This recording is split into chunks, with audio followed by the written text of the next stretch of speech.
బోధ్ నియోజకవర్గం పరిధిలోని సొనాలను మండలంగా మార్చాలంటూ తలపెట్టిన ఆమరణ నిరాహార దీక్షను పోలీసులు భగ్నం చేశారు. పలువురు నాయకులను ఎక్కడికక్కడ అరెస్ట్ చేశారు.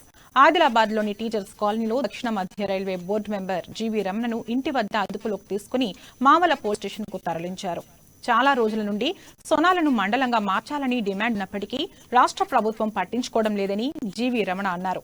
సాధన కమిటీ ఆధ్వర్యంలో ఇప్పటికే అనేక ఆందోళనలు జరిగాయన్నారు.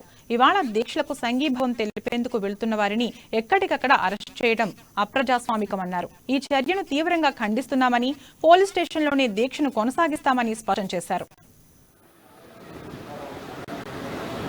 గత 6 సంవత్సరాల నుండి సొనాల మండలం కావాలని చెప్పేసి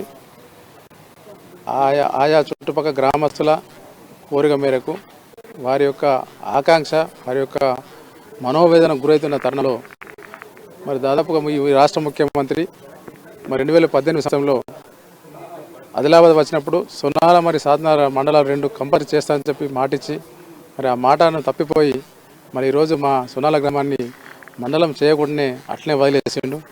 మరి గ్రామస్తులందరూ కలిసి ఇందుకొరకు మరి మండలం చేస్తలేదని చెప్పేసి మరి అందరూ అంటే పార్టీలకు అతీతంగా కూర్చొని మరి ఆఖరిగా ఈరోజు నిరాహార దీక్ష కూర్చుందామని చెప్పేసి ప్రయత్నం నేను చేస్తే మరి అక్కడ ఎక్కడెక్కడ గ్రామస్తులు ఉన్న నాయకులు కానీ కార్యకర్తలని అరెస్ట్ చేసి నేను ఊర్లే లేకున్నా మరి ఆదిలాబాద్లో నా ఇంట్లో స్వగృహంలో వచ్చి దాదాపు 50 మంది పోలీసులు వచ్చి నన్ను ఇక్కడ అరెస్ట్ చేయడం జరిగింది. మామూలు పోలీస్ స్టేషన్ తీసుకొచ్చిన పోలీస్ స్టేషన్లో కూడా నేను నిరాహార దీక్ష కొనసాగుతున్నాను కాబట్టి నిరాహార దీక్షను వదిలేదే లేదు.